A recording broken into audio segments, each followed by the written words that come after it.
Good evening, respected seniors, my dear colleagues.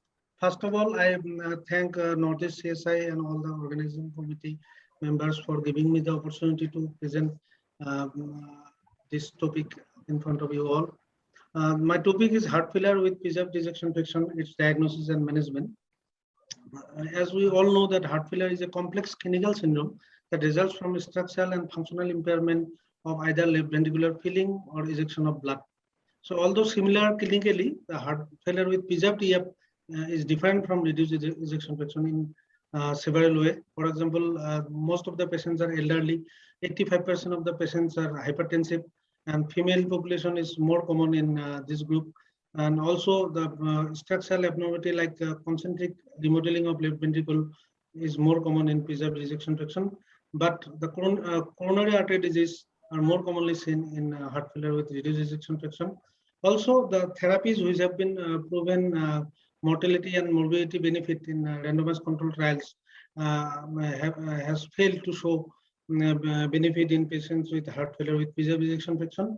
So this is a large area of unmet need, and it affects about 5% of the general population aged more than 60 years, and it also accounts for more than 50% of the hospitalization for heart failure.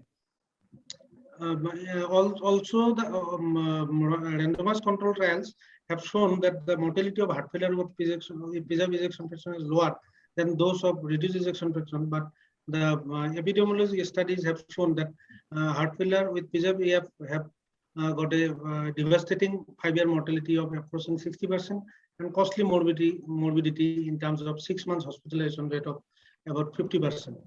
Coming to basic pathophysiology, basically diastolic dysfunction is the main cause of heart failure in heart failure with preserved ejection fraction. And the underlying mechanism is mainly left ventricular relaxation abnormality. Then there is increased stiffness of the left ventricle. So there is reduced compliance of the left ventricle. There is a structural remodeling and altered geometry of the left atrium and left ventricle. Changes in the compliance in left ventricle, systemic, pulmonary vascular system. Then skeletal muscle and endothelial dysfunction is there. And all these things are thought to be primarily occur due to some of the pro-inflammatory and pro-fibrotic cytokines released by all the antecedent and comorbid diseases which are very common in patients with heart failure and preserved ejection fraction. For example, hypertension, diabetes mellitus, insulin resistance, overweight, obesity, coronary artery disease, hyperlipidemia, aging, anemia, and CKD. These all lead to increased hemodynamic load and metabolic load, which in turn increases the sympathetic activation, and there is parasympathetic withdrawal, which again lead to renin, angiotensin, aldosterone system activation and release of interleukin 1, 6, TNF alpha, soluble ST2, then pentraxin 3, galectin 3, and TIMP1. These mediators increases the circulating hematopoietic progenitor cell, and also it affects the reactive oxygen species and leads to endothelial dysfunction because of reduced nitric oxide synthesis. Again, this leads to lower amount of soluble guanyl cyclase. So there is reduced cyclic GMP and protein kinase Z activities lowered. That leads to abnormality of the titin phosphorylation and cardiomyocyte dysfunction due to abnormality of the various ion channels. There is calcium handling, and the titin isoform change from less compliant isoform, that is N2B isoform of titin. And also in the extracellular matrix, there is changes in the hemostasis. So there is more formation of fibrillar collagen, which is more stiff. So due to activation of the transformic growth factor beta, which converts fibroblast to myofibroblast, and then formation of collagen. So all these factors of changes in extracellular matrix and cardiomyocyte dysfunction leads to diastolic dysfunction. So coming to some of the secondary causes or the heart failure with preserved ejection fraction mimics, we all know that hypertrophic cardiomyopathy, restrictive cardiomyopathy, valvular heart disease, constrictive pericarditis, high output heart failure, and some other conditions like ischemic cardiomyopathy or myocarditis may lead to clinical pictures similar to heart failure with preserved ejection fraction. Now let us go to the diagnostic a process. Recently, in the August 2021, ESC guideline has laid down very simple diagnostic approach that starts with a clinical assessment of p-test probability. First, take the sign and symptoms of heart failure. If they are present, then we should look for the ejection fraction. If ejection fraction is more than or equal to 50%, then we should look for the objective evidence of cardiac structure or functional abnormality which are consistent with presence with LV diastolic dysfunction, raised LV filling pressure, including raised natriuretic peptide. And stress testing and invasive measurement of elevated LA and LV pressure are needed only in cases where there is uncertainty. So these are the measures and cutoff points described by European Society of Cardiology. We will be discussing in the diagnostic criteria. So diagnostic workup starts with clinical assessment followed by ECG to look for atrial fibrillation, left ventricular hypertrophy, standard echocardiography to look for the ejection fraction and exclude significant valvopathies. Then two scoring system is there. One is heart failure association PEFF score and another is H2FpEF score. H2FpEF score is a very simplified score. H2 stands for heavy, that means BMI more than 30 kg per meter square, that carries 2 points. Hypertension requiring more than or equal to 2 drugs carries 1 point. F stands for atrial fibrillation, which carries 3 points. That may be paroxysmal or persistent atrial fibrillation. P carries pulmonary hypertension, that means pulmonary artery systolic pressure more than 35 millimeter of mercury on echo carries 1 point. Then elderly means age more than 60 years, 1 point. And F for filling pressure means E by E dash ratio on tissue Doppler imaging more than 9 carries 1 point. Similarly, Heart Failure Association of ESC has provided one scoring system. One is the comprehensive echocardiography that has got two domains, functional domain and morphologic domain. Functional domain contains minor criteria, that means 1 point for average E by E dash ratio if it is more than 9 and less than 14, and global longitudinal shortening if it is less than 16%. Similarly, if E by E dash ratio is more than 15, or E in the septal, that is septal E dash less than 7 centimeter per second, or lateral E dash less than 10 centimeter per second, and average E by E dash more than 15, TR peak velocity more than 2.8 meter per second, and pulmonary artery systolic pressure more than 35, then this becomes major criteria and it carries 2 points.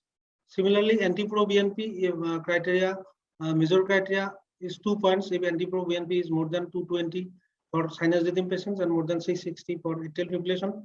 BNP more than 80 and 240 for sinus rhythm and atrial fibrillation respectively. And minor criteria is anti-pro-BNP 125 to 220 and 375 to 660, BNP 35 to 80 and 105 to 240. So heart failure with preserved ejection fraction probability can be achieved by these two type of scoring system. If the score is from 2 to 5 in H2FpEF score, then it is intermediate probability, and in HFpEF score, if it is 2 to 4, then it is intermediate. So if the score is more than 5, more than or equal to 5, then it is high probability of, and the heart failure or preserved ejection fraction diagnosis is confirmed. If the score is less than or equal to 1, then the heart failure with preserved ejection fraction is excluded. And for those intermediate probability patients, we need advanced workup of non-invasive stress testing. If with exercise the E by E dash value is more than 15 or TR velocity increases to more than 2.4, or in then it is a diagnostic.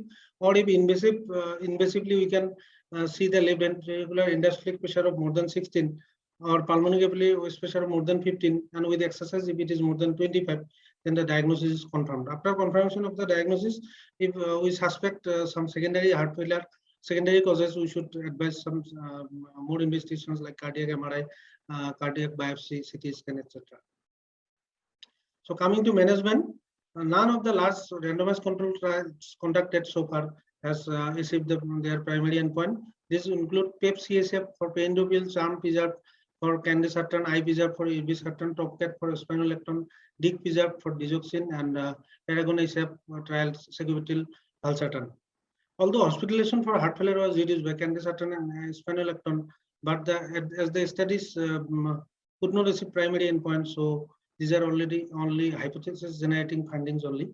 Although nebivolol significantly reduced combined primary endpoint of all-cause mortality or cardiovascular hospital admission in seniors trial, this trial included only 15% with heart failure with ejection fraction more than 50%.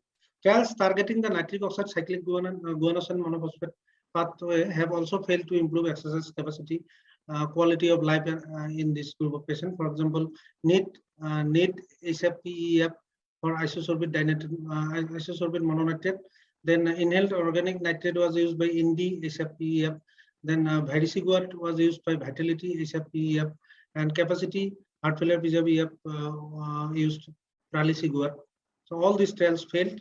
So even FDA has approved sacubitril valsartan and spironolactone in those patients with LVEF less than normal. That means for patients of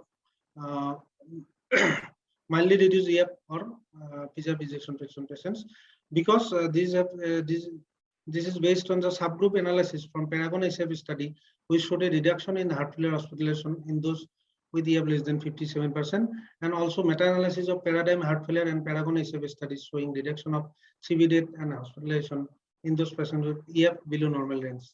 Regarding spironolactone, the subgroup of individuals in the TopCat study recruited from America showed significant reduction in primary endpoint of CV death and hospitalization, and subsequent post-hoc analysis also showed that EF showed that significant reduction in outcome in those with EF less than 55%.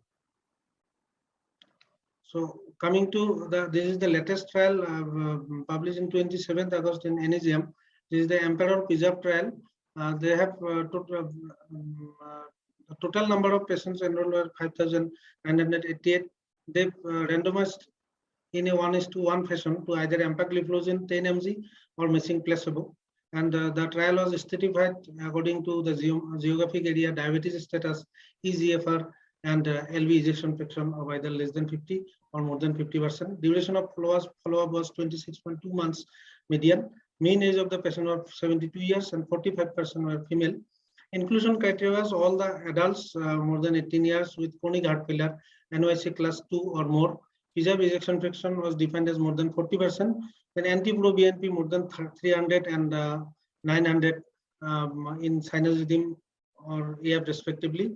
Structural heart disease confirmed within 6 months, or that is documented heart failure hospitalization within 12 months, and stable doses of diuretic if they are on diuretic.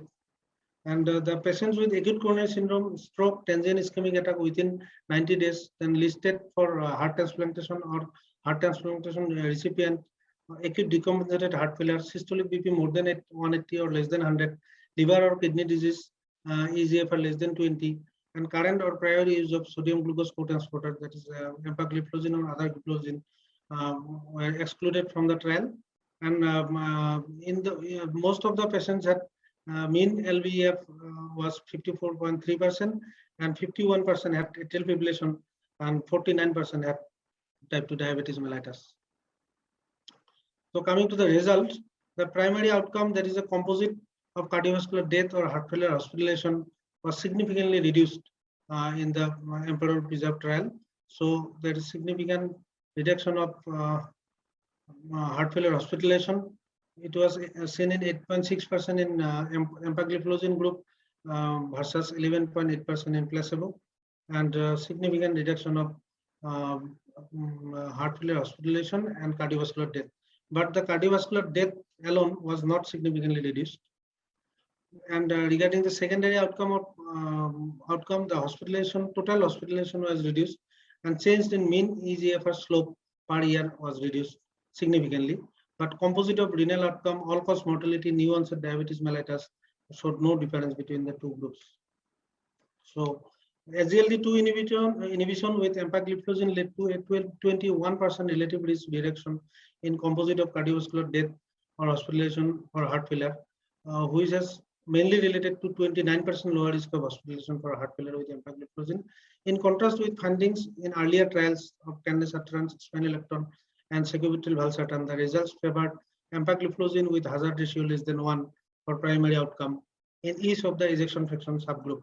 The benefit was consistent across pre-specified ejection fraction subgroups and was seen in patients with or without diabetes, among patients with symptomatically stable heart failure with EF more than 40%. The benefit is primarily driven by the reduction in hospitalization only, not mortality.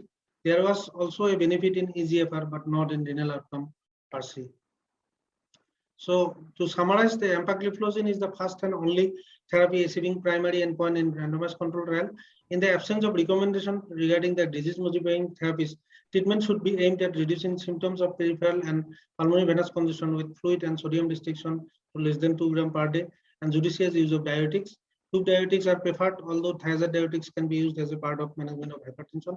And non-pharmacological intervention, for example, reducing body weight in obese patients, lifestyle intervention and increasing exercise may further improve the symptoms and exercise capacity, and should there be considered in appropriate patients. It is important to identify and treat antecedent comorbid disease and underlying etiology, because most of the patients are hypertensive, diabetic, obese. They may have atrial fibrillation and coronary artery disease, so we should manage accordingly. So to conclude, although heart failure with preserved ejection fraction pathophysiological mechanism are becoming clearer over the years, there is still no effective treatment showing clear mortality benefit. Numerous trials are underway for future successful therapies. We should not forget the importance of preventive strategies and to aggressively address associated comorbidities.